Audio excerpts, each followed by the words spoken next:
All right, so I think I have recordings set up here.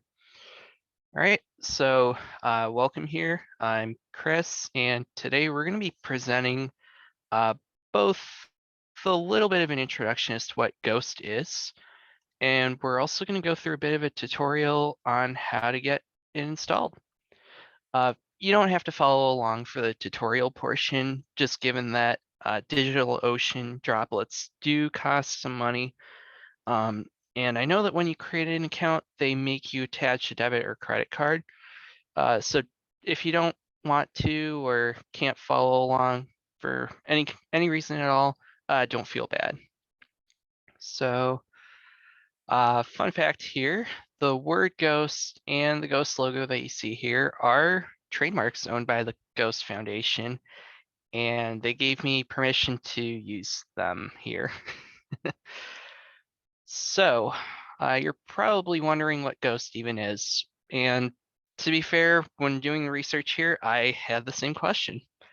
So, Ghost is a publishing platform similar to WordPress, Medium, Substack, and some other platforms like that.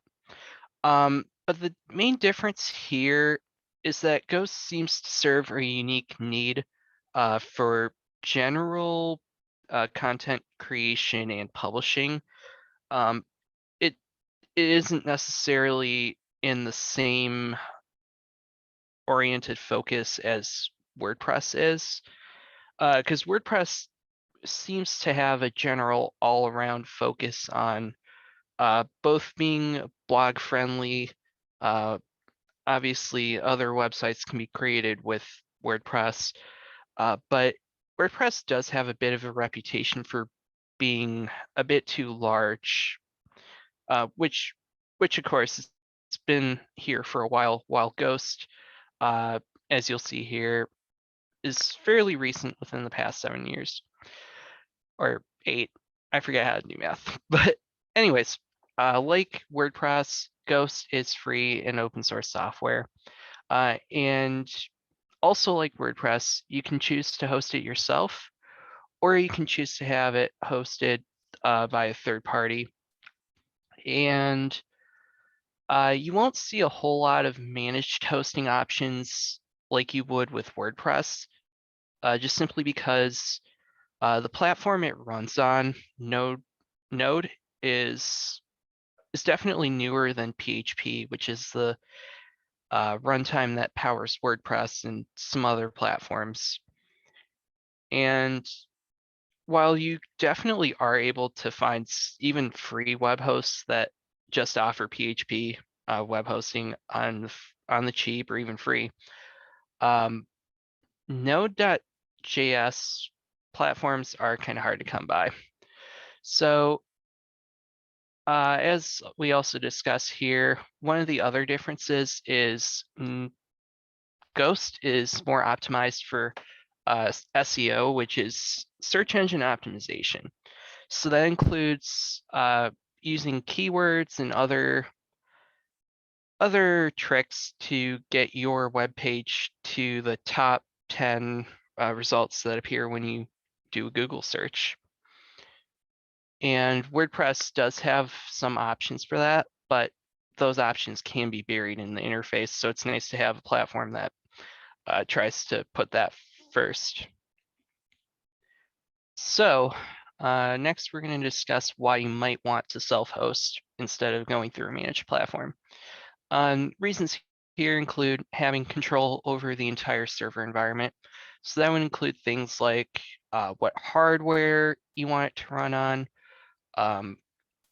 even what software too. Because I know, generally speaking, Ghost will run on almost anything if configured correctly.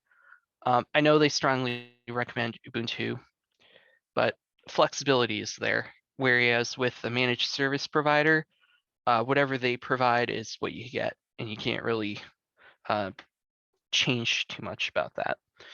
But the other thing is you also get to deploy software updates on your own time, and you can even customize how your Ghost site performs, looks, and everything related to that. And depending on how much control you want over the server hardware, sometimes there are premium fees attached. But if you're just renting the server space from somewhere like DigitalOcean, there aren't any recurring maintenance costs besides the space that needs, or the space that costs are incurred by when you actually use the server.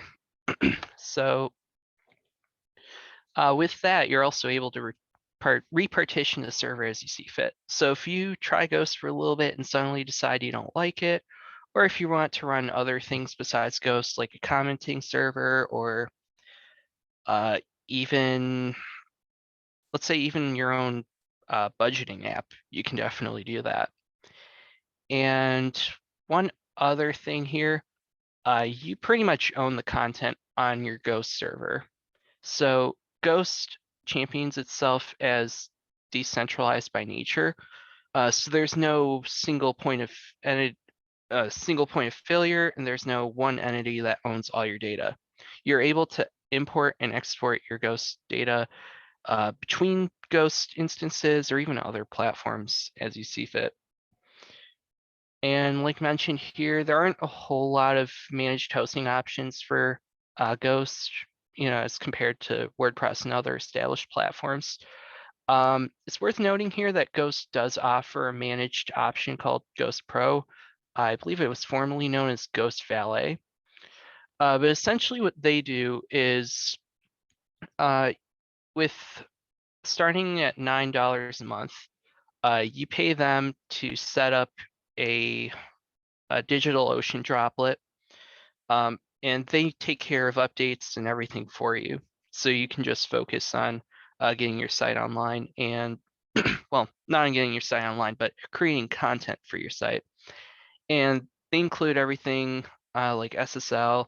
I believe they also have certain bandwidth caps that they include, where if you happen to exceed them consistently, they might ask you to pay up more a month.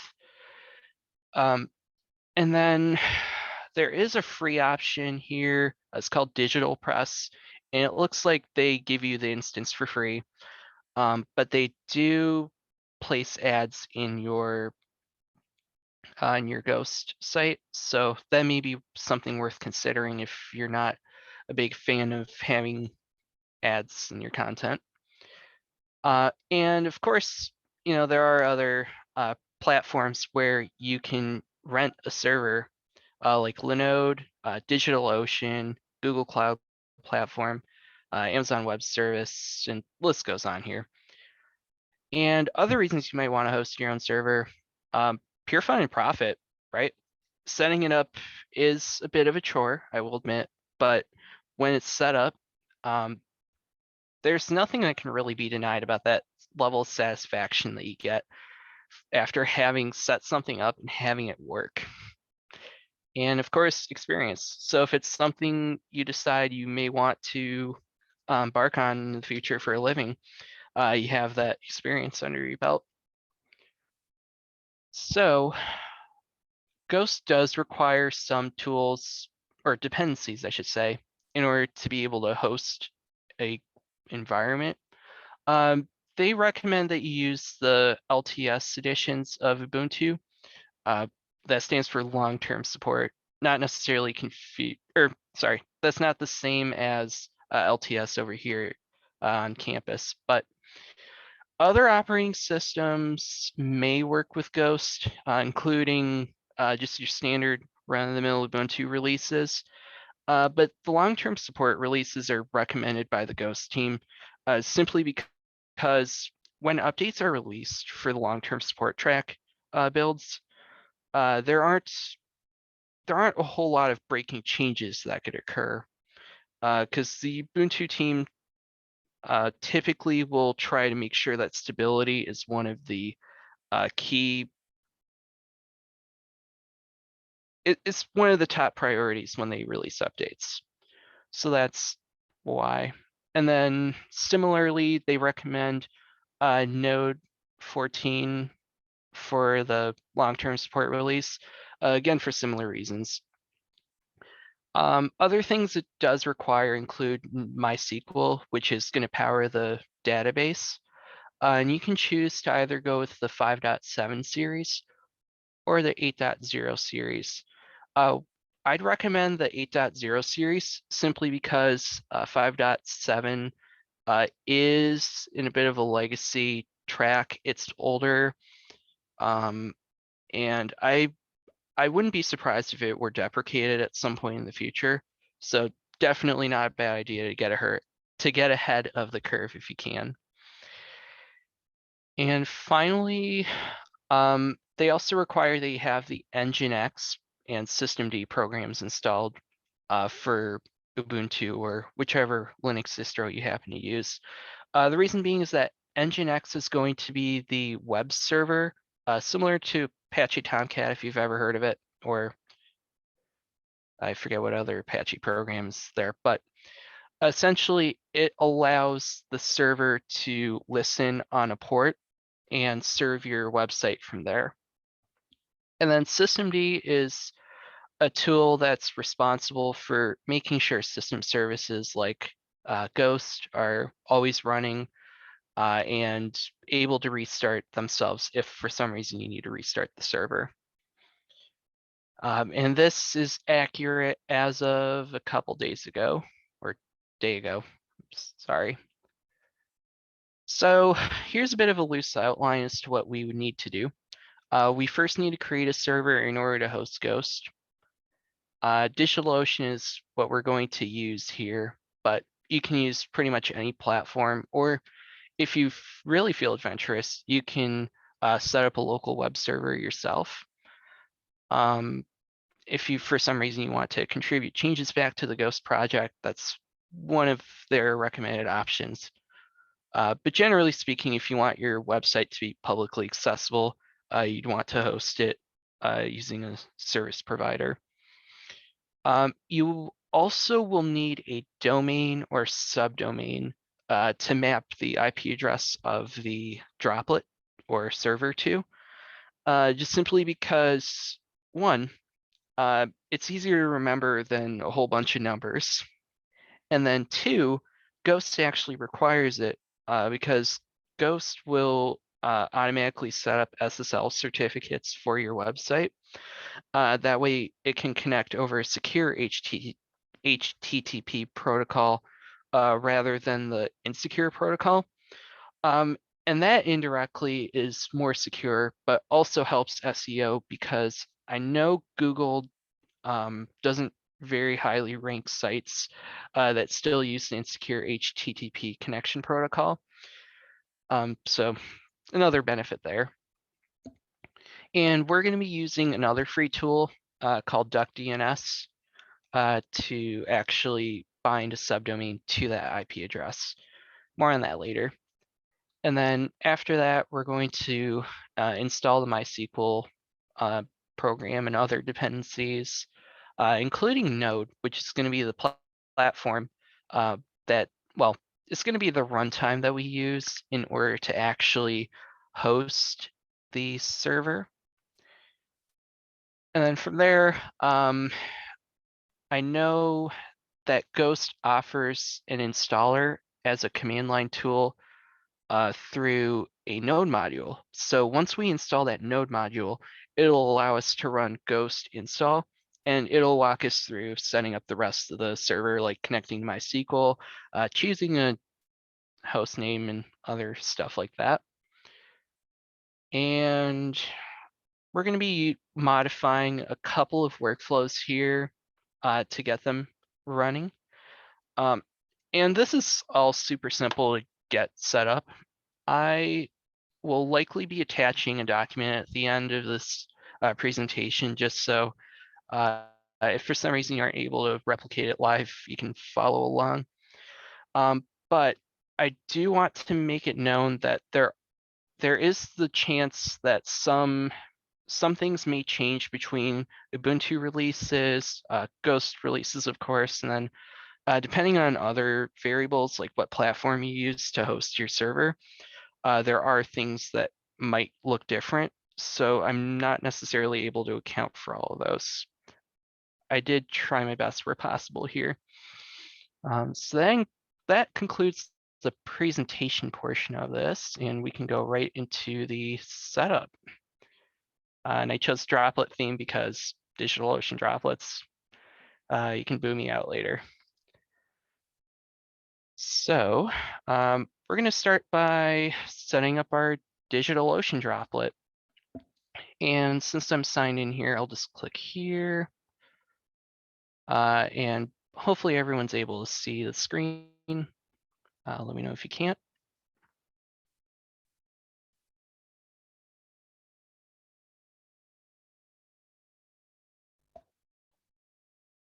Yeah, it seems like everyone should be able to. So what we're going to do here is we're first going to want to create a project. This is a way inside DigitalOcean that we can organize droplets. So I'll just go ahead and write UW-Eau SACM just for a test. And we'll be told to pick out what it's for. I'll just say class project. This doesn't particularly matter here. It's more for organization than anything. And I'll skip for now. Now what we're going to do now is we're actually going to set up the droplet.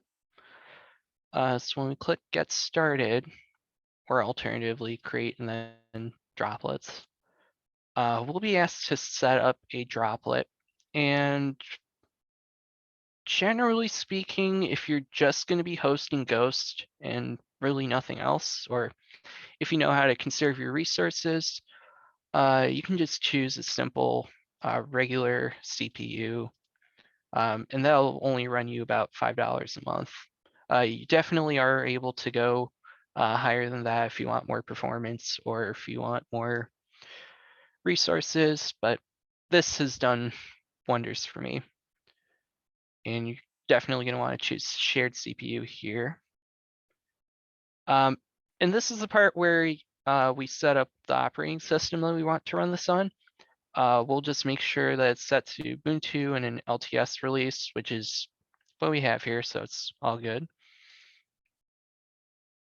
And the data center region doesn't matter too much here. I just have it set up as is. Nothing too special here. One thing we'll want to know here, the type of authentication scheme does matter a bit. Because if we use the password, then we'll be prompted to enter a root password. And that's fine if you're wanting to keep your site private. But generally speaking, we'll want to use SSH keys because they require you to carry a file such that only people who have that file and can authenticate with that key successfully are able to access the server. And these are more immune to brute forcing attacks, which, believe it or not, have occurred against passwords. And DigitalOcean, I believe, has been known to disable droplets that are being subjected to brute forcing, just so security isn't compromised. So you may be wondering, but Chris, how do I get an SSH key? And it's super simple here. I'm going to fire up a terminal and I'll drag it into the window. Just be a moment. Okay, and I'm using PowerShell on Windows, so you may not find all of these options suitable. I know you might have to install a few tools depending on the operating system you're using, but on Windows, we have access to a tool called ssh.addKey, or -addKey, I should say. And what this is going to do is it's going to generate an SSH key for us. And SSH, oh, here we go into the spin. So SSH add key will or whatever the equivalent here, is going to allow us to create a private and a public. And it appears my headset has died on me. We're doing great. So when we generate an SSH key, we're going to have two components generated, a private key and a public key. The public key is going to be shared with the server so that the server is able to do some math to verify that we're connecting using the right public key, or using the right private key, I should say. And for that nature, because of the nature of that protocol, we do not want to ever share the private key for any reason. So I'll just run ssh-add and hopefully that works. It's embarrassing. I will try this again. Okay, let's try this again here. We'll try ssh-keygen. That should work this time around. And it's going to generate a public and private key.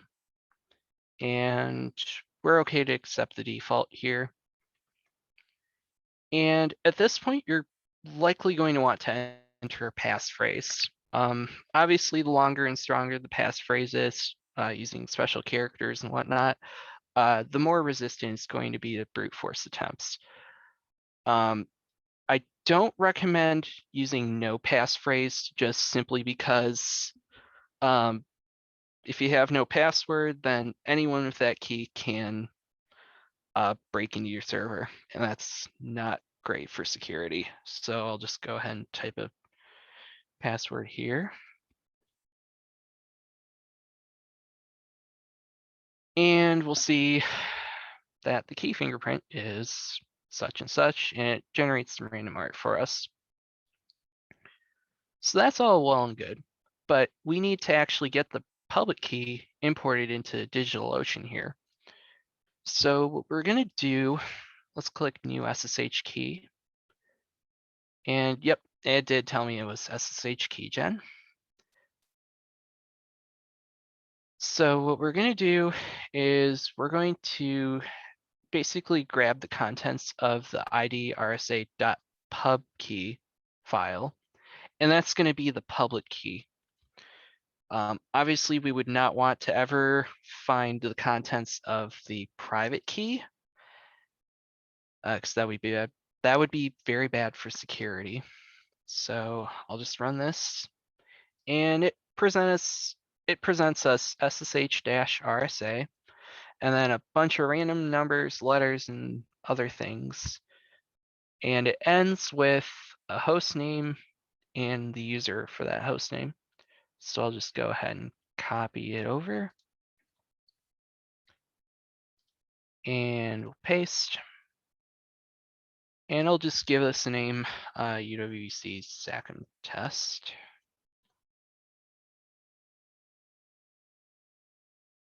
I'm not too particularly concerned about showing the keys here, because I will be deleting them and this droplet after our tutorial is ended.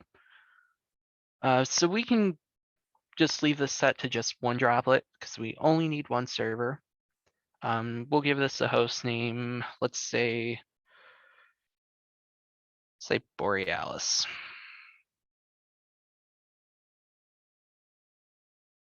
And tags are optional.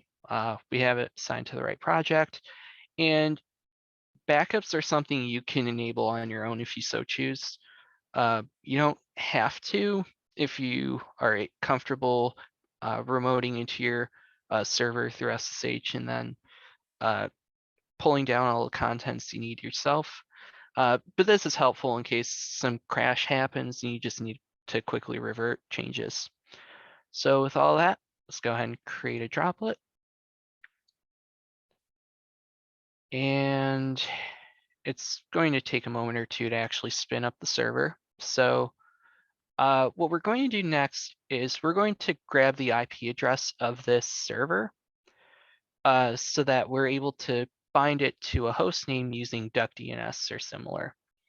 So I'll just go ahead and grab the host name here, or the IP address, I should say. Those nice 4 blocks of numbers. And we'll go over to Duck DNS, and they'll let you sign in with basically anything. So I'll just sign in with GitHub here quick.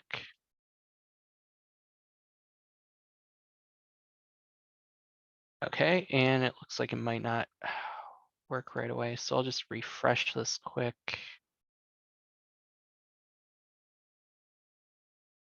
All right, let me try this again.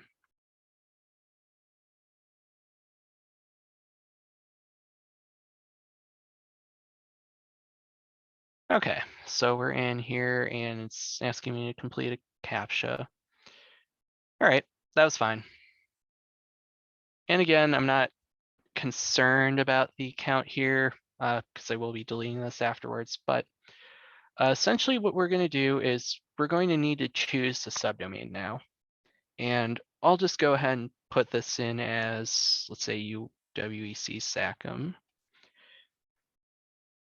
And add domain. Okay, looks all good. And the next thing we're going to need to do is we're going to replace what's here in the IP address field with our IP address from DigitalOcean. So I'll just blanket and paste, and we'll click Update IP.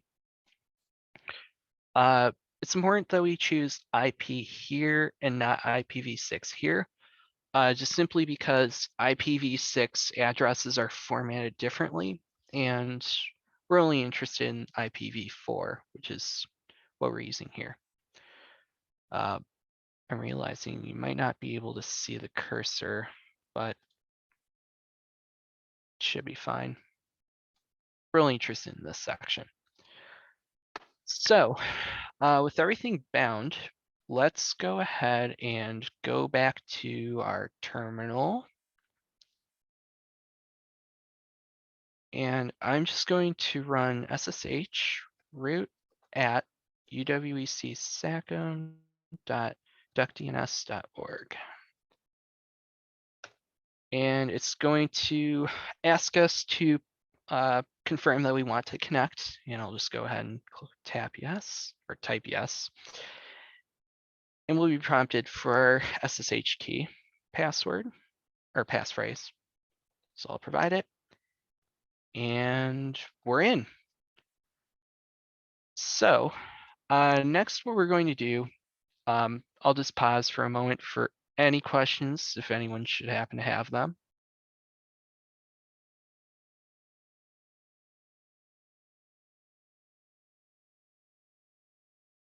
Okay, if we have no questions, I'll proceed on with the actual installation of those dependencies. So what we're going to do next is we're going to install before we even install MySQL, we're actually going to create a second user in this instance. And the reason being is that Ghost requires us to create a second root user, second user that has super user permissions, just so we're not able to just use root for security purposes. And so we'll start by typing sudo space add user and then another space, and we'll type in the user that we wish to add. So we'll say, let's say SACM. The username doesn't really matter here as long as we don't use the name Ghost. And the reason we don't want to use Ghost is because Ghost documentation specifically says that doing so can cause conflicts with the Ghost CLI installation tool later. So anything that isn't Ghost will suffice here. And note that we're not prompted for a sudo password because we're connected over SSH and not a password. We would be prompted for a root password here if we had one, but we'll be prompted to now set a password for the SACM user. So I'll just say Again, highly recommended you set a password here, even though we're connected over SSH. These next two fields you can safely ignore. We can tap yes to finish. So our second user is created. Good. And now what we're going to do is we're going to give this user the ability to run super user commands. So that's sudo space user mod space and then -a and a capital G. That adds it to a group, and we'll type sudo to add them to the list of sudo users, and finally SACM. And that ensures that they're going to be able to use sudo just like us. And finally, what we're going to do is we're going to type su space and then the user in order to authenticate as them instead of us. And we're now signed in as the SACM user. We can see this because previously we had root at us, or root at the hostname. Now it's SACM at the hostname. So with this in tow, we're going to now set up the firewall. There is a tool built into Ubuntu. I believe it's installed with DigitalOcean droplets and Ubuntu in general. I'm not entirely sure. But it's called UW, which stands for Uncomplicated Firewall. So let's go ahead and just type UFW space status. And that's okay. And it tells us that we need to run the script as root. So I'll just go ahead and type sudo and then 2 exclamation marks, which will request that we run the last command as a super user. And it's going to prompt us for our password, and it says inactive. This is relatively simple to fix, just because the firewall is disabled by default, just because if we have it enabled, but we don't have any services or ports safe listed, then we wouldn't be able to SSH into the server. So the first thing we're going to do is we're going to type sudo UFW allow open SSH. And what that's going to do is it's going to add the SSH port, usually port 22, to list of ports that can be connected to through the firewall. And we'll see that the rules have been updated, so that's all good. And next, what we're going to do, we're going to install Nginx, which is going to be that service that listens for HTTP requests and will serve Ghost as we request it. So let's start with sudo apt update in order to have it pull down the list of packages that it can install from Ubuntu servers, or in this case, DigitalOcean's mirrors of Ubuntu servers. And it's just going to finish. All good.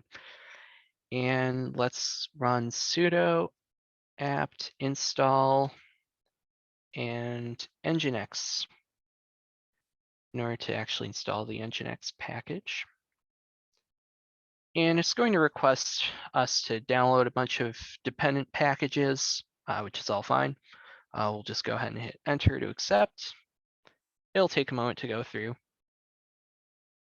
But when it finishes, we'll see that there's going to be another service that gets set up for the firewall. And we can check this out by typing sudo UFW, I want to say apps list or list apps. Oh, app list. My bad. And we'll see a bunch of applications listed here, including OpenSSH from earlier. And what we're going to do is we're going to safe list Nginx full, which is going to encompass both HTTP and HTTPS. Without this enabled, we wouldn't be able to see our web page. So we'll just type sudo UFW allow, and then we'll open a single quote, Nginx full, and a closing quote. It says that the rules have been updated. So if we now type sudo UFW status verbose, it may not tell us what rules are active right away, but since we did enable OpenSSH earlier, we're now going to type sudo UFW enable, which will engage the firewall, and it'll warn us that it may disrupt existing connections, and we're safe to continue here. And it says firewall is now active. And this is basically going to be another layer to prevent rogue individuals or botnets from being able to just bombard your server and gain unauthorized access. So let's rerun the sudo UFW status verbose command. And we see that Nginx and OpenSSH are both allowed. There are ways to configure this in more advanced workflows, but that's beyond the scope here.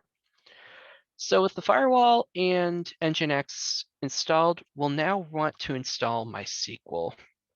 So the command we're going to use is sudo apt install MySQL server. And this by default is going to install MySQL 8, which is what we want. And once again, it's going to request that we download a bunch of dependent packages. That's all fine. While it's chugging along here, any questions?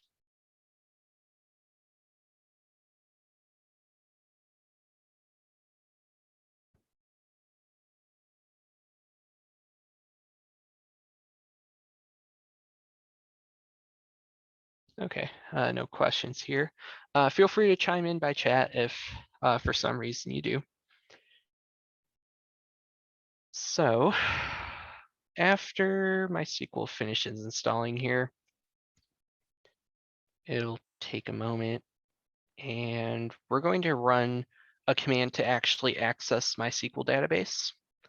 So that's going to be sudo MySQL, and we're connected. So the first thing we're going to do is we're going to set a password for the root user. And again, the reason we want to do this is for security. Even though we do have some things set up to try to limit who can try to connect to the MySQL server, it's never a bad idea to shore up security where possible.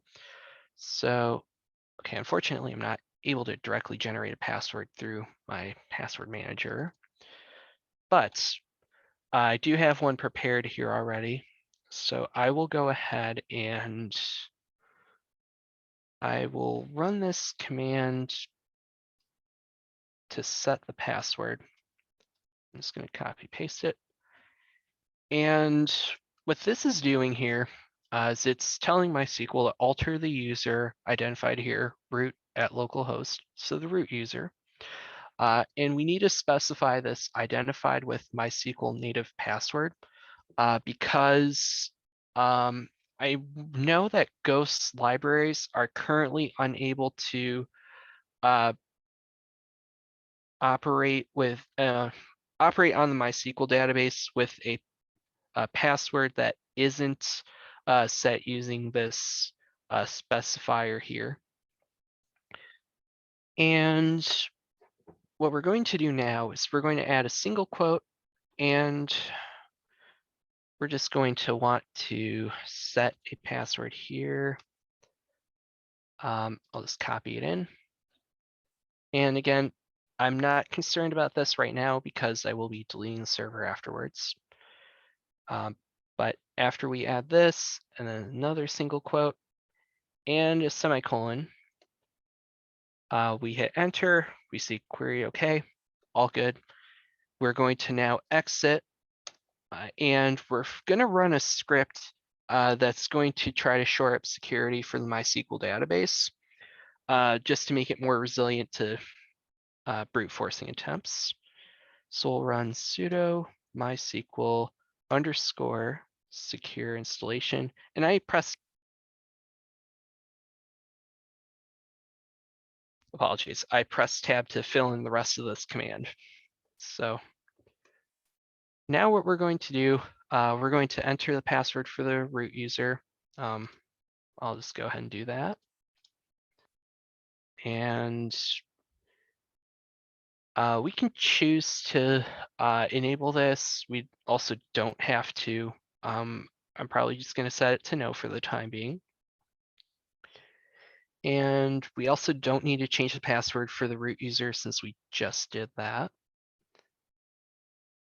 Let's go ahead and remove the root user here, or anonymous user, I should say, since having that there can reduce security. We'll also disallow remote login by pressing Y for yes or hitting enter. And that's just going to make sure that we can only access the MySQL database from inside the server. And next, what we'll do, we see that we're prompted to remove a test database. Let's go ahead and remove it here. And if we choose to reload the privilege tables, that'll make changes take effect immediately. So let's go ahead and tap Y to make that happen. And voila, MySQL is a bit more secure. And now we get into the real fun parts where we install the Node server itself. So for the Node 14 series, there's a script on Node's website to actually initiate the installation. And I'll just copy paste it here. So what this is doing is it's downloading that script, and this is the pipe command, which will essentially say, run this script into this command here. So this is requesting that the bash shell with the sudo user run this script to get it set up. So we'll hit enter. And it's even running apt for us. And bit of confusion here. It may say apt-get, but I use apt. They're functionally they're functionally the same. It's just easier for me to type apt, pure preference. So next what we're going to do is we're going to actually install the Node platform. So we'll type sudo apt install Node.js and we'll hit enter. And it's now going to reach out to Node's repository to actually install it. That can take a brief moment. Okay, and it's all done. And now we're going to run a command to actually invoke the Node Package Manager, or NPM, to install the ghost-cli, which is a Node module. And the G flag here indicates that we want the ghost command line utility to be installed globally or for all users. So we'll run that. And this can take a couple minutes, as many commands do. Any immediate questions for anyone right now?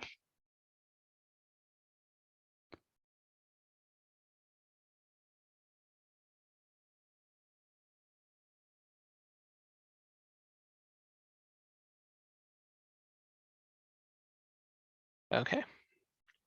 It looks like it's finished and no further questions at this moment. So now we get into a bit more of preparation. And the first step here is we're going to create a installation directory for Node itself. So that's going to be sudo make dir -p.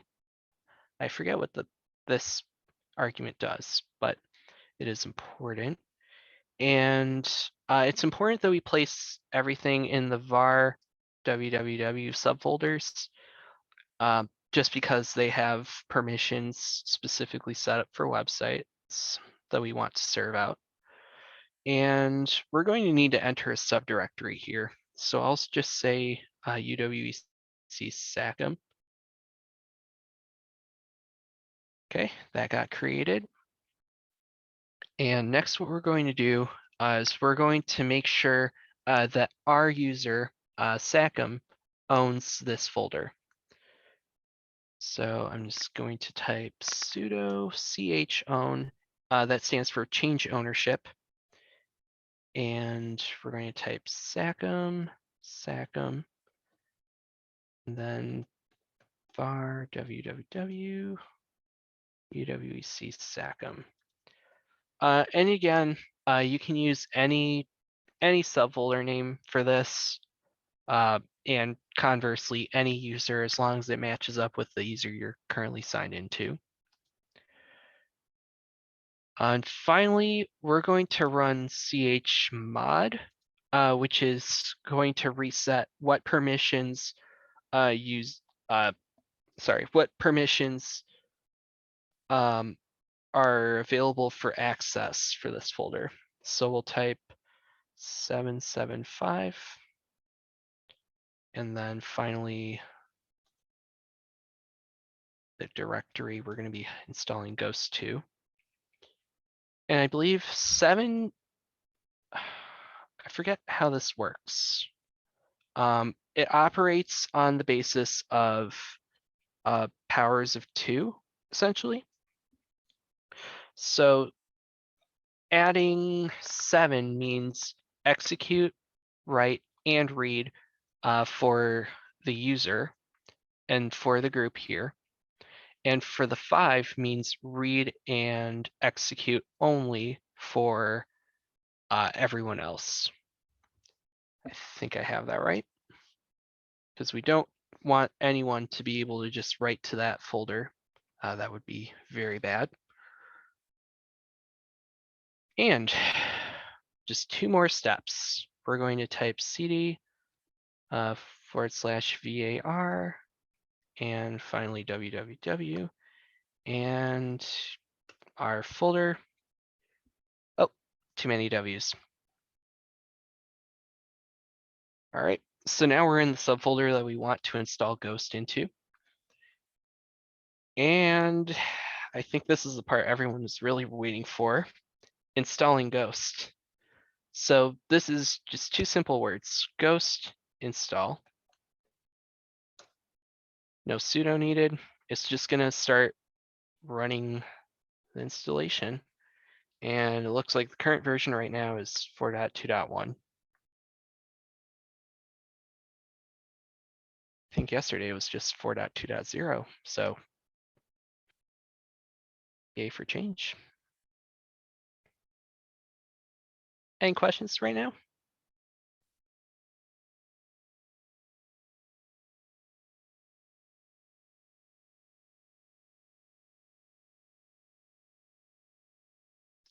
No worries. If you want to save your questions till the end, definitely feel free to.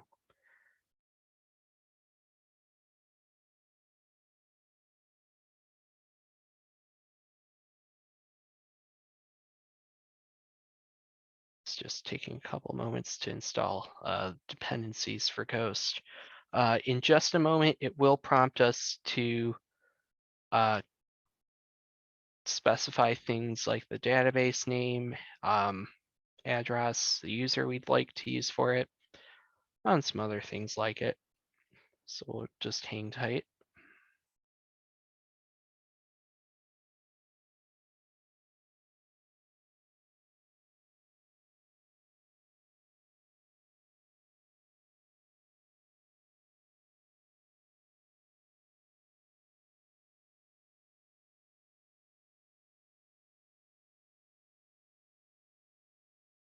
Okay, so now we're going to be prompted to enter our blog URL. And so for us, that's going to be HTTPS and then a colon, couple forward slashes. And we'll enter UW-Eau SACM.duckdns.org, similar to how we had it set up here inside Duck DNS itself. And we'll hit enter. Okay, that looks all good. So now we'll be prompted to enter the host name for our MySQL database. And usually that's just going to be localhost, so we can hit enter with no issues. MySQL username, I'm just going to go ahead and type in root, and we'll enter the password for the MySQL root user. And we can just leave the database name for Ghost as is. And it's going to ask us if we wish to install a Ghost user for MySQL. I would recommend that we do that just because it's going to ensure that Ghost has a separate installation credentials for managing its own database instead of just every database in existence within your MySQL instance. So we'll just tap yes. And next is going to ask us if it wants, or if we want to have it set up Nginx for us. Generally speaking, the answer here is yes. I believe Ghost setup guide actually asks, setting up Nginx manually is possible, but why would you choose the hard life? Especially given these times, I'd rather just have it do it for me. So I'll go ahead and hit yes. And now it's asking if we wish to set up SSL. You may not be able to see the output here, but that's just, it's more of debugging information here.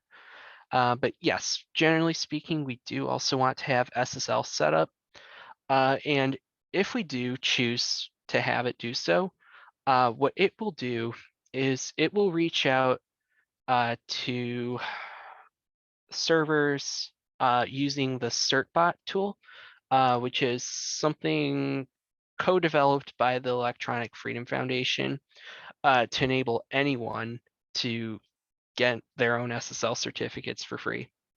You can use providers like GoDaddy for SSL, but for us, our own SSL certificate will be just fine because the certbot project is relatively reputable. I suppose it is highly recommended by a lot of companies, so might as well go with it. And it does ask us to provide an email for SSL certificates. And the reason it does that is when the SSL certificate is set to expire, I want to say 3 months as of the time of writing, it'll send some reminders beforehand to have you set up the SSL certificate yourself. And you definitely don't have to provide an email address here. So I think if we even just type a hyphen, that'll be fine.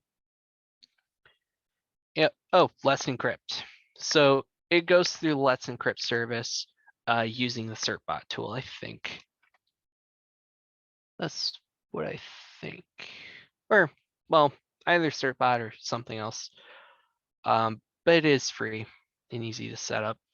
And next, it asks us if we want to set up systemd, which is going to enable us to run Ghost as a service within a system by just using some commands outside of the Ghost installation directory. So we'll go ahead and tap yes. And finally, it asks us if we want to start Ghost. And for the purposes of this demonstration, we do. And it's going to try to start Ghost.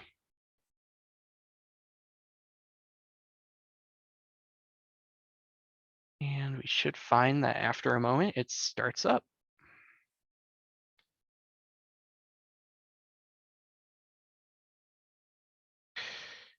Okay, it doesn't like that.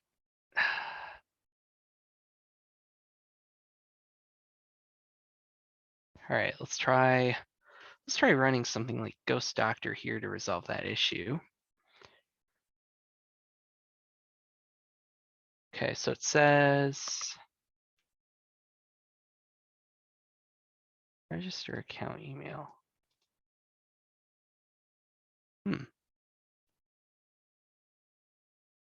Yeah, I think it was trying to register with Let's Encrypt here. In any case, since it is already running, we can definitely try going to our server to see if it operates. Let's try HTTPS, UW-SACM, .DNS.org. And if all goes well, we should see, okay, we see something coming up. That. It may take a few moments to spin up at first. Let's see, ghost status. All right, so it is currently running.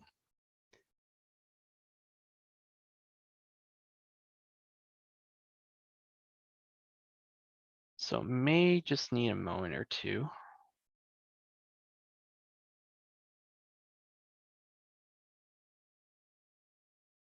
I believe we did run the, let's go ahead and try running sudo UFW status verbose. Okay, Nginx full. That should be all good.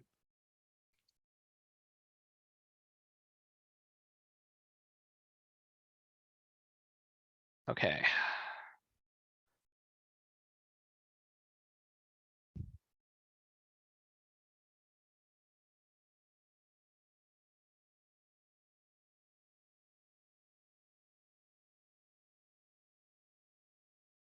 All right, I know this is quite bad for security, but I'll just go ahead and type UFW disable.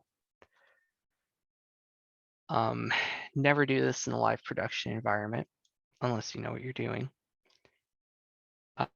So I'll just go ahead and attach the port at the end. And hopefully we can see that it isn't running. How embarrassing. All right, I will definitely admit that this was not planned for, because the expectation here would be for the Ghost server to start up on its own.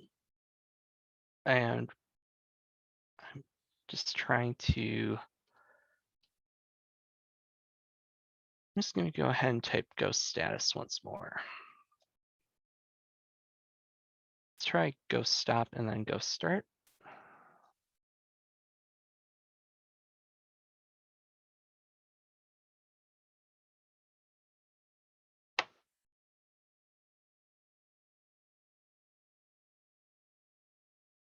Okay.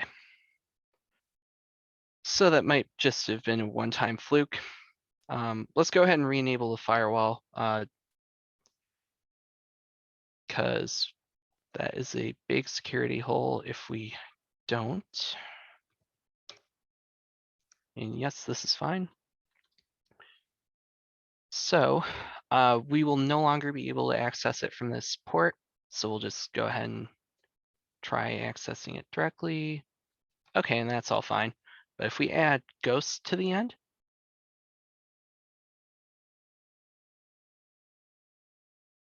it does say that the instance should be accessible from here. Let's try ghost status. Right, it does say it is in fact running. Might just need a moment. Maybe adding another /.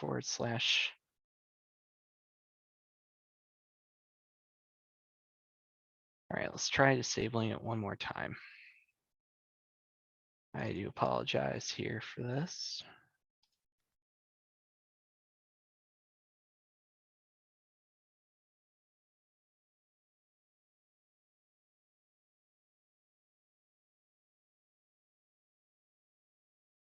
Okay, even so, it really does not want to start up on its own, or rather display.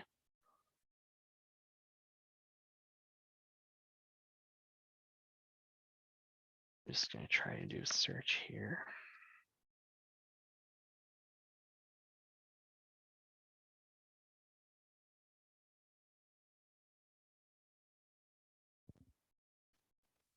In the meantime, does anyone happen to have any additional questions?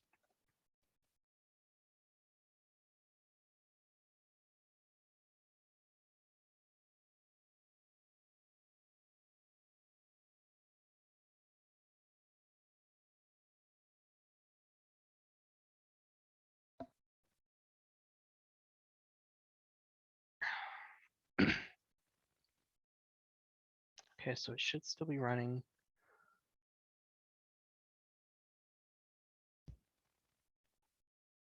The other thing I may try,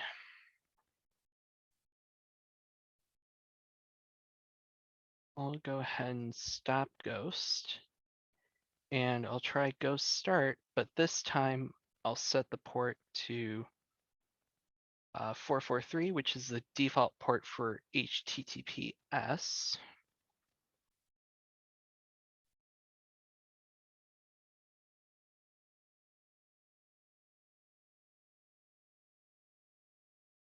Okay, so we should see that it starts itself up.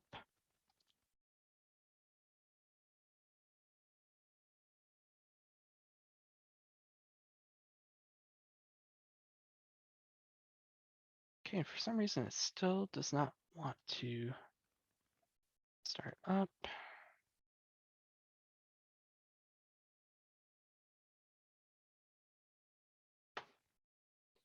Okay, I'm not entirely sure at this point why it wouldn't load, but normally it would do so.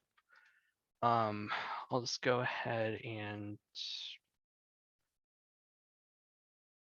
take a look at the server resources using the top command.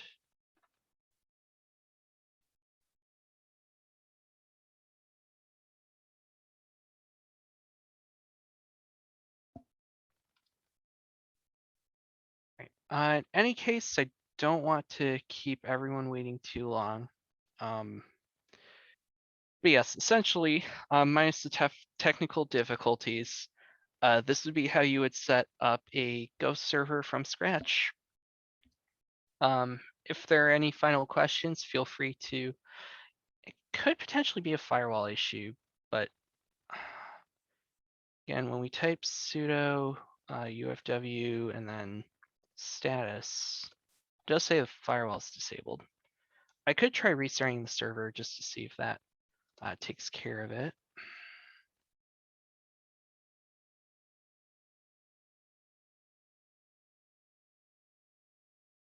Okay, it requests us to set a password, or well, not reset a password, but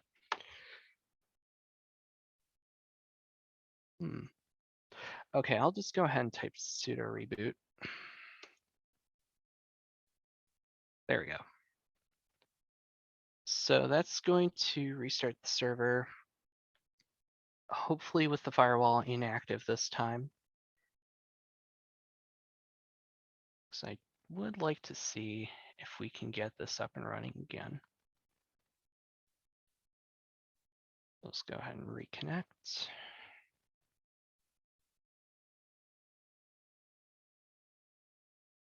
All right, and we're in.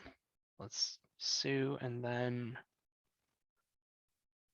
SACM for the root user. And we'll cd into var www, and then finally, if we can run ghost start, or status, I should say, just to see if it's live. Okay.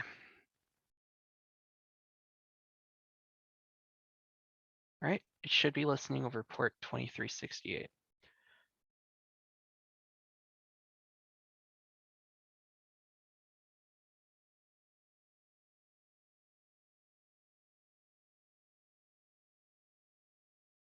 And if it's still Okay, still won't connect. How about if we try just plain old HTTP?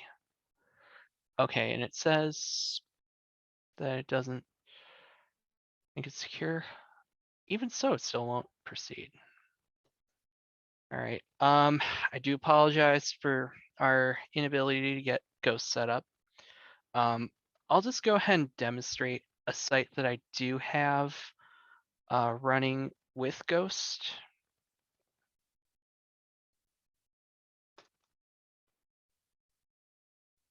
And yeah, this would normally be what you would see. Your typical Ghost site. It's running an older version, so I have a custom theme set up, but normally that's how it should work. I do apologize again for the inconveniences. That was about everything I had today.